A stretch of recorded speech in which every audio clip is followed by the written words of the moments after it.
നെയ്മറിന്റെ കരച്ചിൽ കണ്ടിട്ടുണ്ടല്ലോ, സഹിക്കാൻ പറ്റിയില്ല. ഭാവിരുന്ന് കരയണ കണ്ടപ്പോ നെഞ്ചു പൊട്ടിപ്പോയി.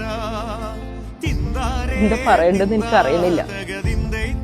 എന്തായാലും ആ ലാസ്റ്റ് സമയത്തെങ്കിലും നെയ്മർ ഒരു ഗോൾ അടിച്ചിട്ടാണല്ലോ നമ്മളെ വിട്ടു പോയത്. ഇനിയുള്ള വേൾഡ് കപ്പിൽ നെയ്മർ ഉണ്ടാവില്ല. എന്നാ പോലും ഞാനൊരു ബ്രസീൽ ഫാൻ ആയിരിക്കും എന്നും. ഈ വേൾഡ് കപ്പിനെ സ്നേഹിച്ച അന്ന് മുതലേ, എന്റെ ഓർമ്മ വെച്ച കാലം മുതലേ ഞാൻ ബ്രസീലാണ്. ഞാൻ കട്ട നെയ്മർ ഫാനാണ്.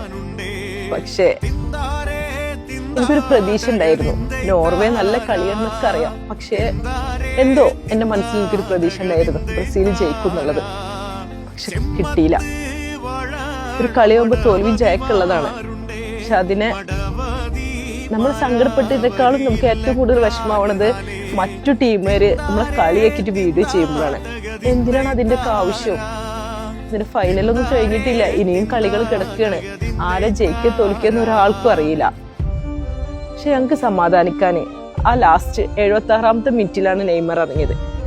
നെയ്മർ ലാസ്റ്റ് ഒരു ഗോൾ അടിച്ച്, ഞങ്ങൾക്ക് അത് മതി. എന്നും നെയ്മർ നമ്മളെ മനസ്സിലുണ്ടാവും. പോയതിന് ഭയങ്കര സങ്കടമുണ്ട്. പക്ഷെ സാരമില്ല, നെയ്മർ ഒരു ഗോൾ അടിച്ചല്ലോ, അത് മതി ഞങ്ങൾക്ക് സന്തോഷിക്കാൻ.